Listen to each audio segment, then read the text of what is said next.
Olá, amados Deus, paz e graça, pastor Daniel falando com vocês. Irmãos, nós vamos passar aqui para dar uma estudada com vocês sobre essa questão de a psicanálise e a perversão sexual freudiana.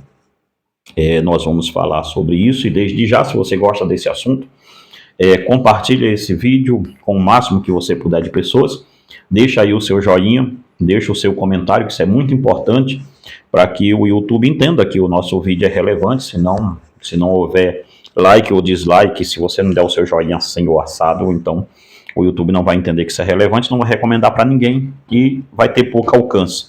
Irmãos, eu rogo a vocês que façam isso para a gente ter o máximo de alcance que a gente puder, tá bom? Dito isso, gente, nós vamos falar. Eu trato a psicanálise do ponto de vista apologético, eu a trato como uma heresia, como uma religião anticristã, tá?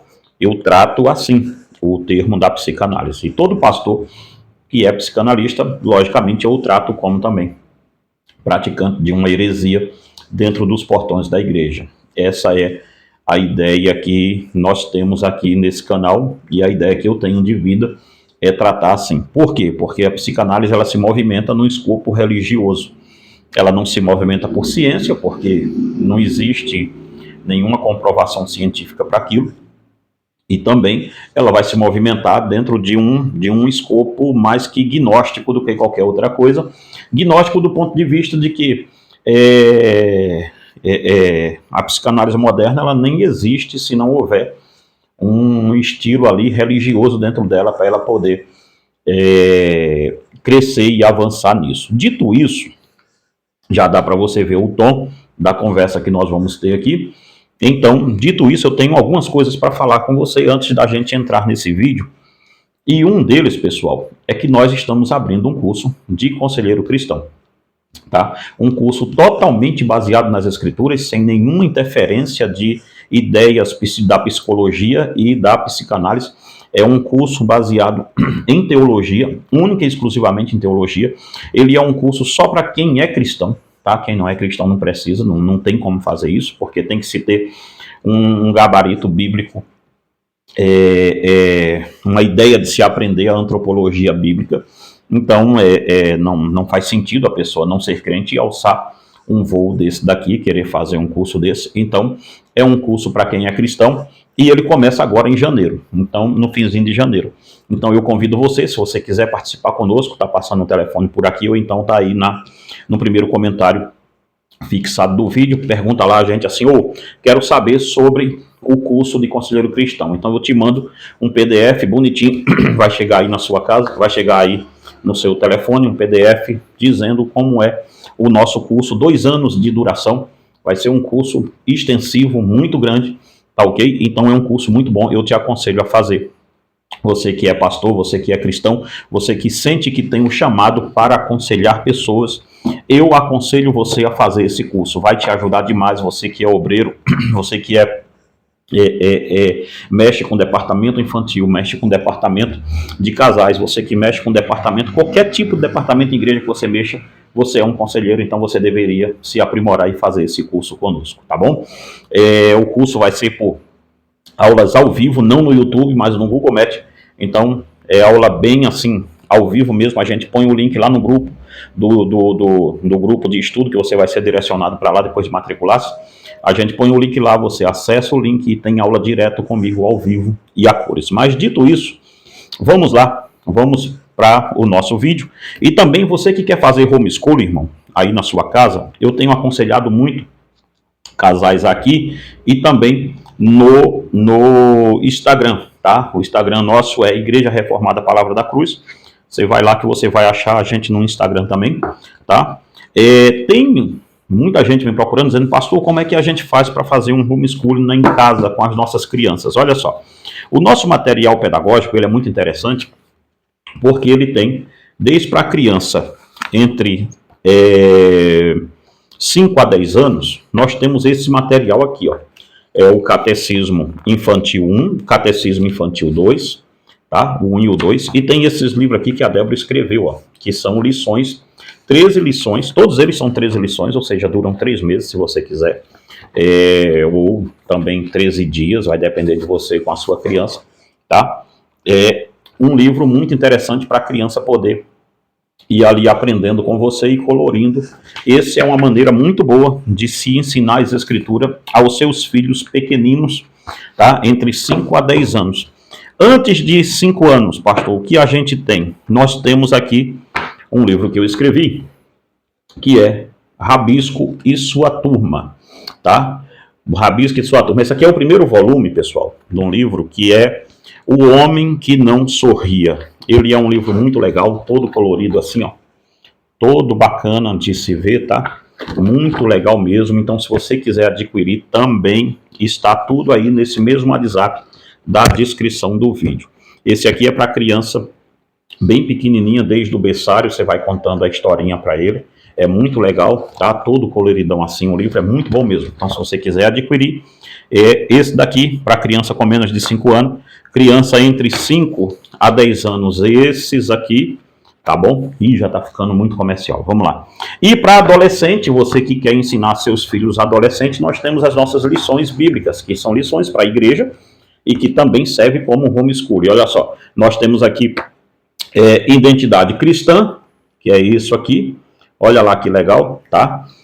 No Identidade Cristã você vai encontrar aqui uma grade bem legal, que é sobre ladrões de identidade, família, amizades perigosas, droga, sexo e álcool, o que devo saber sobre homossexualidade, por que escondo minha religião na escola, qual a hora exata de namorar, resgatando a identidade, quando a sexualidade vira um deus, pornografia, mortificação do pecado. Ou seja, muito legal, gente, tá? Esse daqui também para adolescente e outro também que é Jovens Amoldados ao Caráter de Cristo.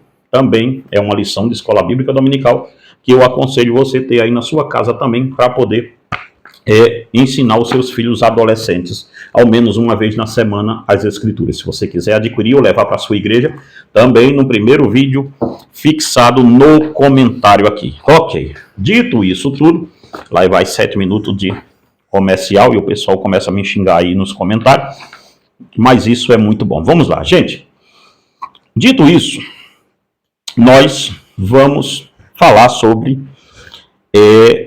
a caixa preta da psicanálise, que é a perversão das questões sexuais.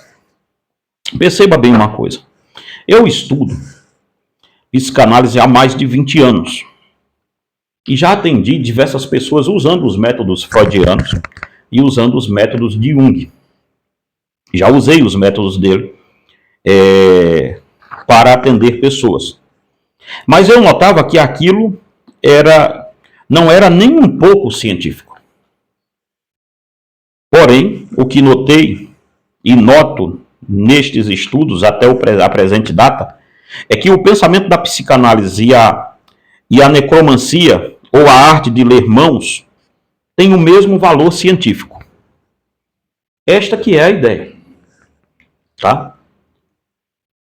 Eu não vejo muita diferença de um para o outro. Não vamos nos esquecer que toda a doutrinação freudiana parte de uma análise da psicologia afirmando que o caráter do homem é baseado em um tripé: o ego, o superego e o id. Para Freud, o ego representa o que pode ser chamado de razão e senso comum. Em contrapartida, o id, ou id, que contém as paixões. Freud praticou o que chamou de psicanálise por quase 25 anos. O ego e o id foi sua tentativa de apresentar o que ele conseguiu entrever sobre o funcionamento interno da mente.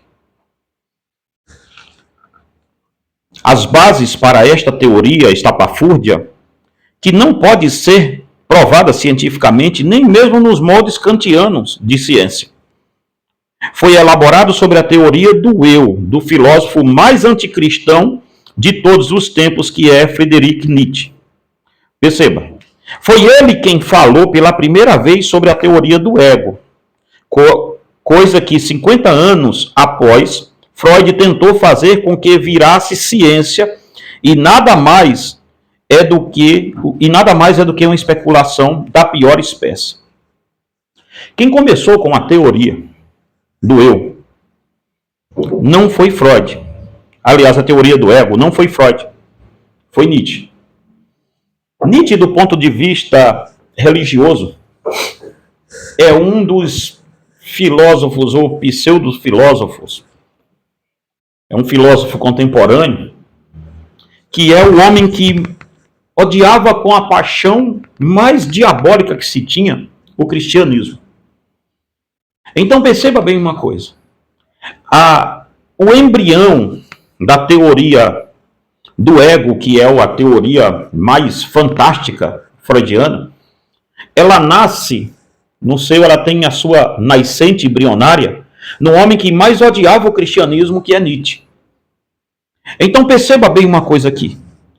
Um dos críticos mais ferrenhos de Freud, foi o filósofo americano Frank Seoff, de 1928 a 2012. Ele chamava Freud de pseudocientista, pois fez afirmações sobre as quais não tinham provas. Perceba, a filosofia, a boa filosofia, ela não vai confirmar nenhuma teoria freudiana, ao contrário, ela vai rechaçar a teoria freudiana como se fosse uma heresia, como se fosse algo não comprovado, não dá para se provar isto aqui. Então o que é que a filosofia faz? A filosofia que trabalha baseada em cosmovisão, ela vai pegar toda a cosmovisão freudiana, vai trazer para o escopo filosófico, que é o escopo lógico de pensamento, e vai entender que logicamente aquilo não faz nenhum sentido de crença. Ora, irmãos, a filosofia todo filósofo tem a mente muito aberta para isso, e disso eu posso entender um pouco. Nós temos que ter a mente aberta para certo tipo de coisas. Nós temos que entender que, como filósofo, a ideia é que você tenha a sua mente aberta para entender que aquilo que está sendo tratado tenha-se lá um fundo, se tiver um fundo de lógica, então possa ser que esse fulano esteja certo. Então o que um bom filósofo faz? Ele busca esse pensamento para ele e começa a trabalhar esse pensamento do ponto de vista de, primeiro, rechaçar aquilo, e se ele entender que não dá para rechaçar, ele diz, então pode ter o fundo de verdade nisso, então vamos buscar a verdade dentro desse pensamento. Foi isso que a boa filosofia fez com Freud, e não conseguiu achar nada de realidade naquilo. Então, para Seoff, a representação freudiana não passa de afirmação das quais ele não podia provar nenhuma delas.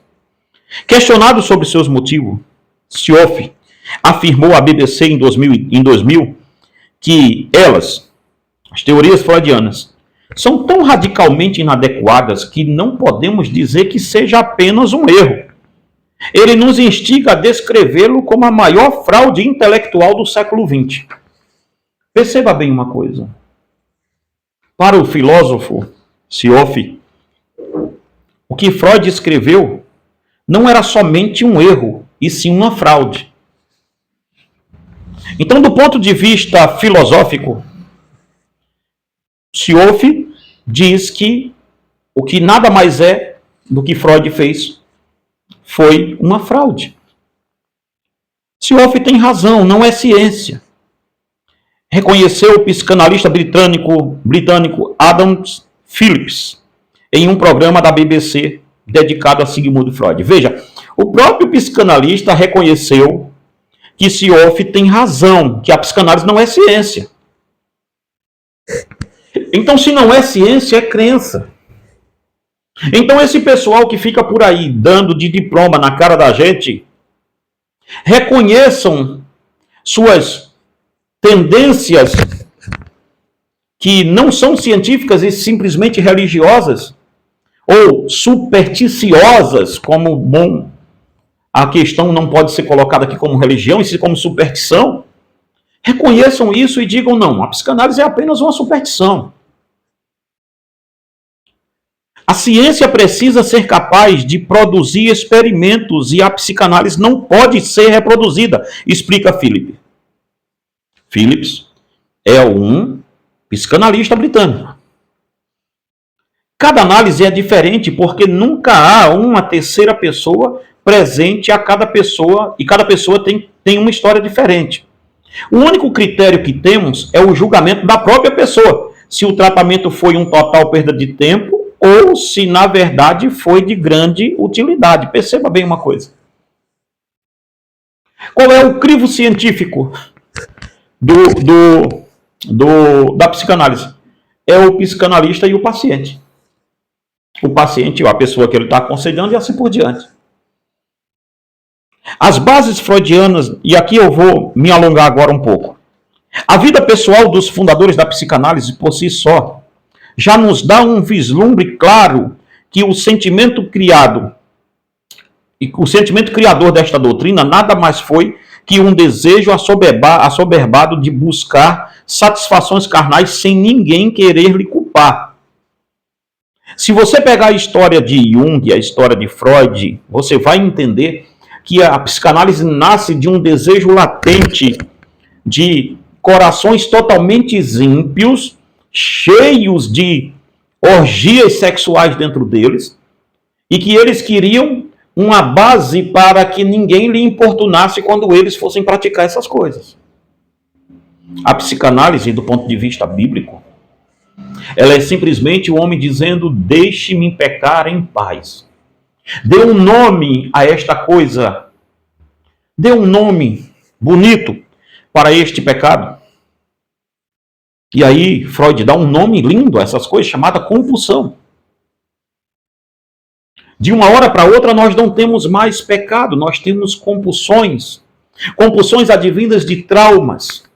Compulsões advindas de pais que foram autoritários e mexeu com a sexualidade da criança quando ele era pequeno. Não que o pai fosse alguém que mexeu nessa área, mas as suas proibições, as suas limitações, a sua ignorância fez com que o filho ficasse um pervertido, fez com que o filho ficasse isso aqui, a filha ficasse aquilo ali, e desse ponto de vista nós criamos uma sociedade sem pecado, como disse bem e bem lembrou John MacArthur Jr. O livro de John MacArthur Jr., Uma Sociedade Sem Pecado, editado pela editora Cultura Cristã, eu aconselho você a ler, se você o tem, e se você não o tem, eu aconselho você a comprar. Eu não sei se ele está vendendo no Brasil ainda, mas adquire esse livro, Sociedade Sem Pecado. É uma crítica ferrenha que John MacArthur faz à psicologia moderna. Para Freud, o que estava convencido da filosofia nihilista, para Freud, que estava convencido da filosofia nihilista de Nietzsche, e também cheio das pseudos-biologia de Lamarck, Freud saiu em uma cruzada contra o pensamento cristão e assim nasce a psicanálise. A psicanálise nasce de uma doutrina nihilista de Nietzsche dentro de Freud. Busque no Google o que é nihilismo. Vá lá. E da biologia de Lamarck, que era um criacionista, que nasce de Lamarck a ideia da evolução, que depois vai ser acolhida e reformulada por Darwin. Então veja as bases filosóficas de Freud, onde é que estava. Em um homem que não nasce a partir de Deus, em um homem que é produto de uma evolução, porque se ele amava tanto a ideia de Lamarck, então ele era evolucionista, e de uma ética totalmente nihilista. Uma ética totalmente nihilista. Era isso que fundou o pensamento freudiano. E é isso que um pastor está levando para dentro da igreja. E é isso que quando você senta na frente, você que é cristão, você que não é cristão, gente, não precisa levar isso para você. Pode ficar à vontade, vai, continua indo. Estou falando do ponto de vista cristão. Você que é cristão, quando senta na frente de uma pessoa dessa, você diz: mas o meu psicanalista é crente. Ou ele é psicanalista ou ele é crente, os dois um. Veja uma coisa muito simples: seu psicanalista, ele é proibido de falar em Deus, ele não pode, mesmo ele sendo um pastor, ele não pode citar o nome Deus, citar o nome religião perto de você, porque isso dá urticária na pessoa. Então perceba bem uma coisa.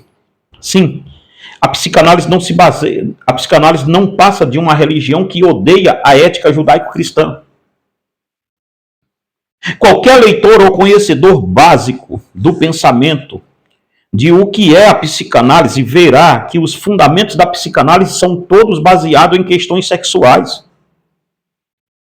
Se você não é somente alguém que se formou com 5, 6 meses em psicanalista na internet e pegou aí um diploma e está por aí dizendo que é psicanalista e está atendendo as pessoas, tudo bem. Eu estou falando daqueles que são estudiosos do assunto.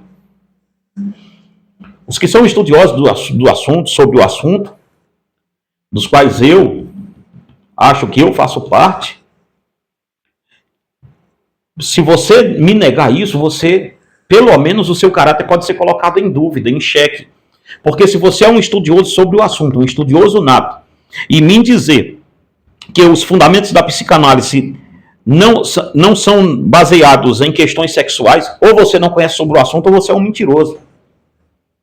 Todo o pensamento da psicanálise parte de uma perversão sexual dos seus fundadores, dos seus criadores. Observe uma coisa, o pai da psicologia analítica moderna, tá? Porque quando você fala de psicologia tem que falar que ela é multifacetada, tem que se falar, sabe-se lá Deus de quantas faces que ela tem, mas o pai da psicologia moderna analítica, que é Jung, volta lá em Jung e vê com quem ele teve um caso. Jung teve um caso com uma paciente. Então não me venham aqui os senhores me dizer que eu estou errado quando eu faço esse tipo de crítica. Não me venham aqui os senhores dizer, o senhor está errado, pastor. Eu acho que o senhor estudou pouco. Não, eu estudei até muito para falar o que eu estou falando. E eu vou lhe provar com documentos, com coisas sérias. Freud tinha sua mente presa a esta perversão, pois segundo os próprios conceitos da psicanálise, o ID é o regulador da fome, dos prazeres e dos libidos sexuais. Com esta ideia, Freud está reduzindo as questões sexuais ao patamar de um prazer que temos quando comemos um prato de comida. Veja, como Freud é um criacionista, é um ateu do ponto de vista que não existe pecado original, porque o Deus não criou o homem foi um produto da evolução lamaquiana, como ele cria em Lamarck, então não tinha nenhum problema nisso. Mas, entretanto, todavia, para Freud, o impulso sexual era a mesma coisa de uma impulsão de eu comer um pão. Então, entenda bem a cabeça, a perversão da cabeça de um homem que reduz um desejo sexual a um prato de comida. Irmãos, como você vai regular isso aqui com as escrituras? Me conta. Se um homem chega para você e diz, pastor, eu adulterei. Mas eu acho que a culpa não foi só minha, porque as impulsões minhas foram geradas por outras pessoas. Como você vai abrir a sua Bíblia e dizer a este homem que os adúlteros ficarão de fora? Como você fará isso? Você terá que tratar as impulsões sexuais como o mestre Freud seu tratou. Como apenas uma impulsão, como comer um pão, como beber um copo de água, porque o desejo sexual está rebaixado ao desejo de um prato de comida. Você entende a perversão desse tipo de pensamento? Aonde esse pensamento pode nos levar? Eu nem quero terminar aqui, porque senão o YouTube derruba o vídeo. Aonde esse pensamento pode nos levar? Esse pensamento é perigoso porque pode levar o ser humano a ser o que ele deseja ser. A pregação freudiana é ímpia, é totalmente destrutiva para a fé cristã, porque ao reduzir o desejo sexual do homem a simplesmente uma impulsão de comer um pão, e que este comer um pão, qual o pecado que tem? Qual é o pecado então o homem ficar com outra mulher? Qual o pecado a mulher ficar com outro homem? Não tem pecado, não tem limite, é o niilismo puro. Então, do ponto de vista bíblico, a psicanálise não é só uma heresia, ela é nociva, destrutiva para a fé cristã. A princípio, você pode pensar que isto é normal, pois uma vez que para Freud o ID é o regulador dos prazeres, o sexo deveria estar ali imposto. Mas quando isto é levado ao campo da ética e da moral, fora dos portões da psicanálise, isto não parece tão inocente assim. O comer e o fazer sexo com uma mulher alheia, ou até mesmo um sexo grupal. Por isso que você vai ver sexólogos junguianos dizendo que é normal se eu pegar a minha esposa e levar ela para uma casa de swing. Por isso que você vai ver o pensamento de... Basta você ver aí sexólogos aí falando sobre isso. Que é normal eu ver pornografia desde que isso não atinja a minha vida. Você vai ver psicólogos e psicanalistas dizendo que é muito normal eu chamar uma outra mulher para minha cama e tá eu, minha esposa e a outra junto. Ou um outro homem também. Acho que foi uma sexóloga chamada Laura Miller que falou isso esses dias. Então perceba, não tem, gente, nenhum parâmetro nisso daqui. É o niilismo puro, aberto, destruindo tudo. E você senta no divã de um cara desse para pedir conselho para a sua vida. É uma loucura. E os pastores estão sem, ou por falta de conhecimento, achando que isso vai melhorar o desempenho deles na hora de aconselhar as pessoas. Eu tive pastores aqui na nossa região que falou comigo assim: pastor, eu tive que fazer o curso de psicanálise porque se eu não fizesse ninguém ia me valorizar. As pessoas só querem conselho de quem tem um diploma. E eu falei: você escolheu esse tipo de diploma então. Irmãos, isso é uma loucura.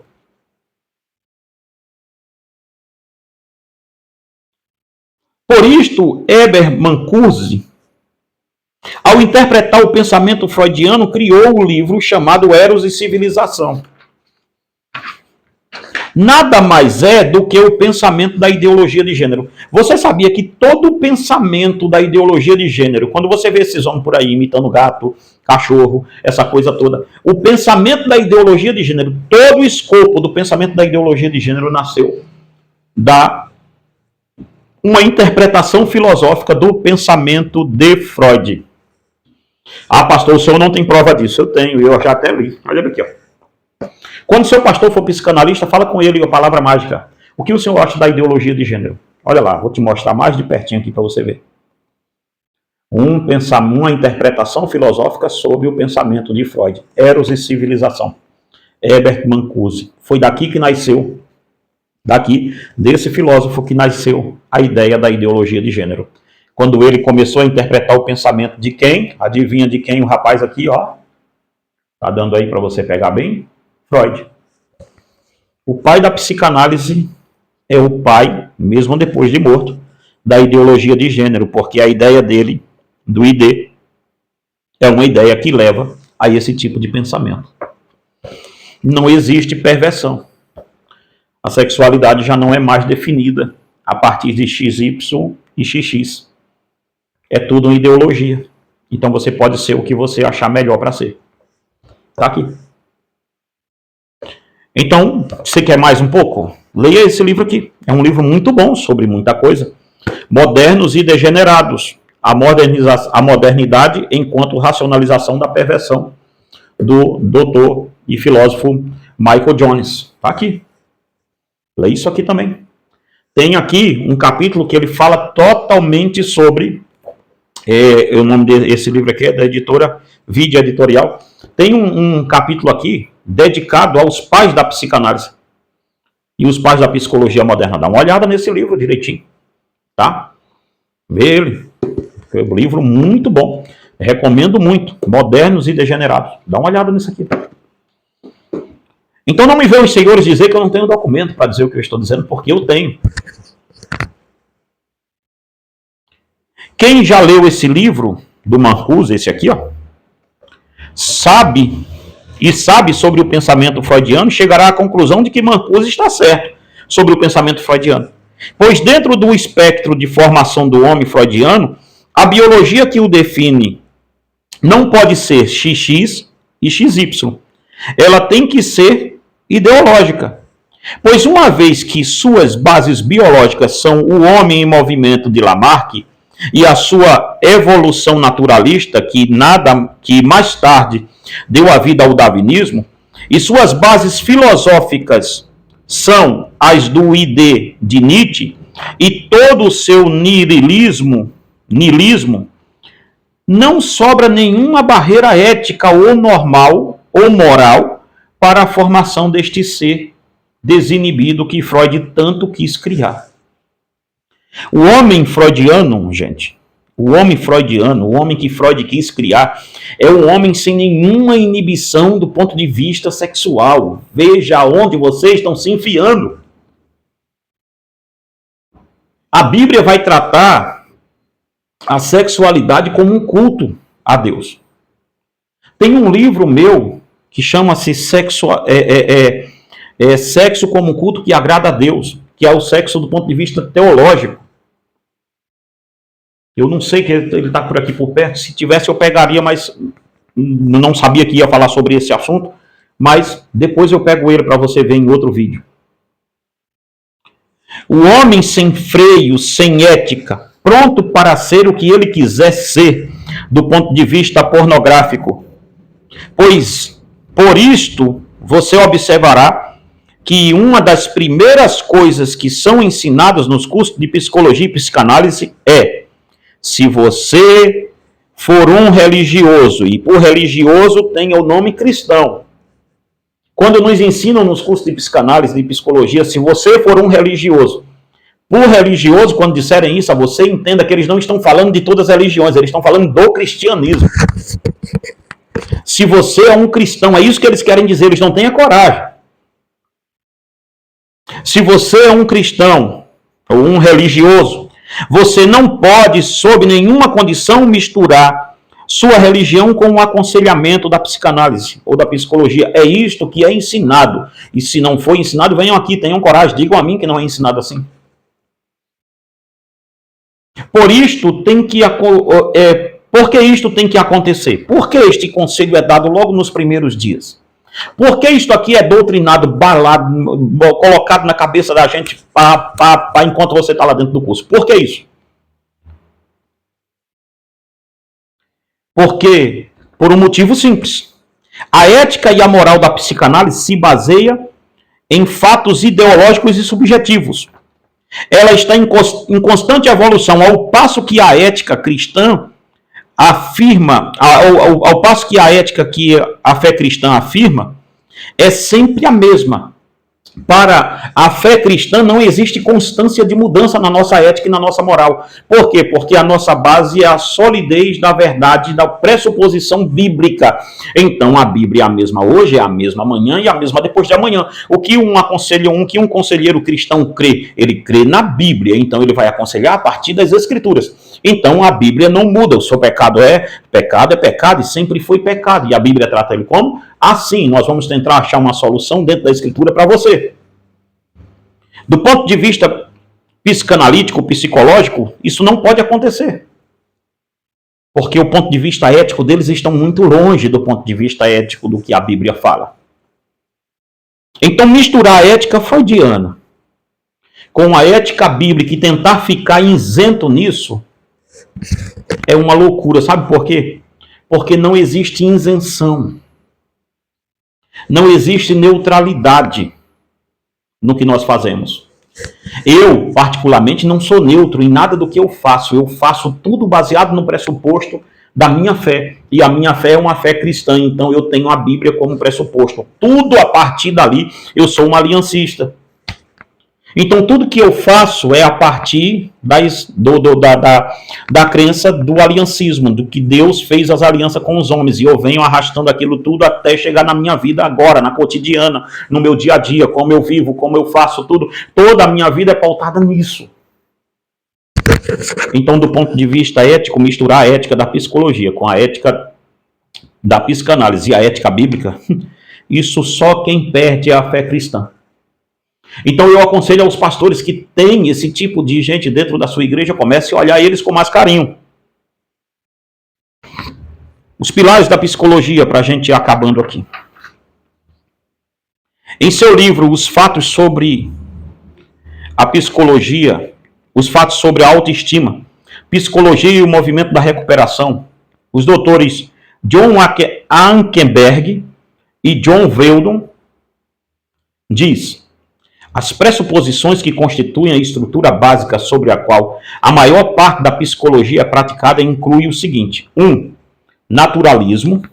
Veja as bases de onde a psicologia parte. Por que a psicologia parte desse pressuposto? Porque a psicologia é a filha mais nova da psicanálise. Tá? 1. O naturalismo. 2. Materialismo. 3. Reducionismo. 4. Determinismo. 5. Evolução. 6. Empirismo. 7. Relativismo. 8. Humanismo. E 9.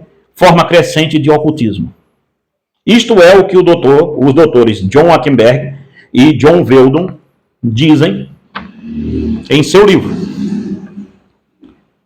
Se observarmos as bases sobre as quais a psicologia e a sua mãe foi fundamentada, são bastante antagônicas a qualquer pessoa que queiram levar a alcunha de cristão e mesmo assim tentar entrar neste campo.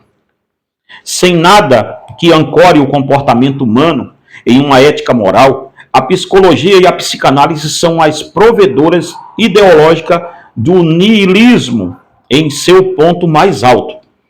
Mas o que fica aqui é uma pergunta: como um pastor ou um cristão tem a coragem de afirmar que existe alguma coisa aproveitável para ele nesta doutrinação totalmente ateia? Como isso? A psicanálise, bem como a psicologia, se baseiam em pressupostos evolucionistas. Não existe nenhuma impiedade nova que a psicologia conseguisse criar.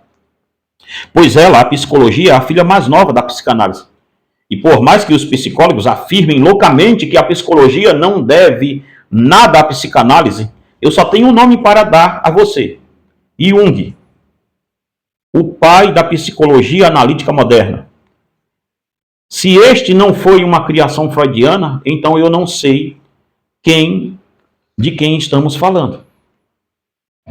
A ética e a moral freudiana, com certeza, não são ancoradas nas escrituras. Então fica aqui a pergunta: onde estão ancorada a ética freudiana? A ética freudiana está ancorada simplesmente no consciente de cada homem. Pois uma vez que para a psicanálise, e bem como a psicologia, não existe absolutos morais, a ética moral é apenas uma invenção ideológica. Veja aonde vocês estão entrando, o que é que vocês estão pegando e levando para dentro da igreja. Isto fica claro em toda a literatura freudiana, pois ali, bem como nas literaturas de Jung e também de Kuhn, vão reduzir o comportamento humano apenas a um robótico e a teoria que somos apenas máquinas que buscamos trazer à tona nossa perversão mais terríveis. Sem a crença do pecado original e o que a Bíblia trata, o desenvolvimento do homem rumo ao seu deleite prazeroso e o seu próprio eu. Como um cristão pode beber dessa água? Aqui é que fica a pergunta.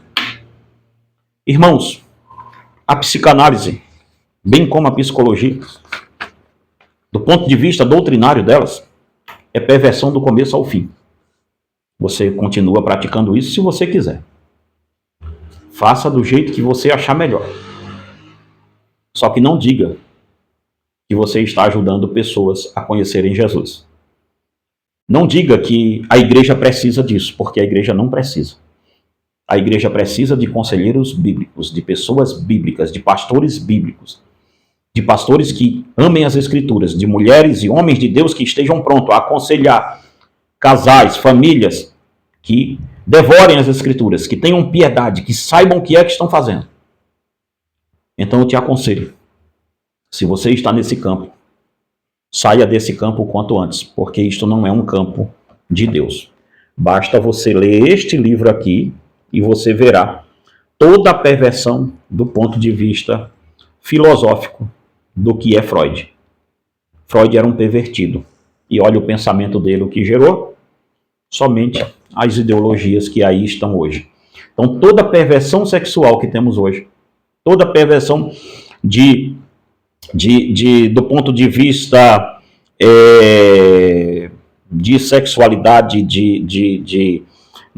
do ponto de vista, como é que eu posso te dizer, ideológico mesmo, do jeito que aí tá, e pessoa fingindo que é gato, o outro dizendo que é um coati, o outro dizendo que é isso, aquilo, outro. Isto tudo você deve ao seu querido Freud e Jung. Que Deus em Cristo te abençoe e te guarde em nome de Jesus.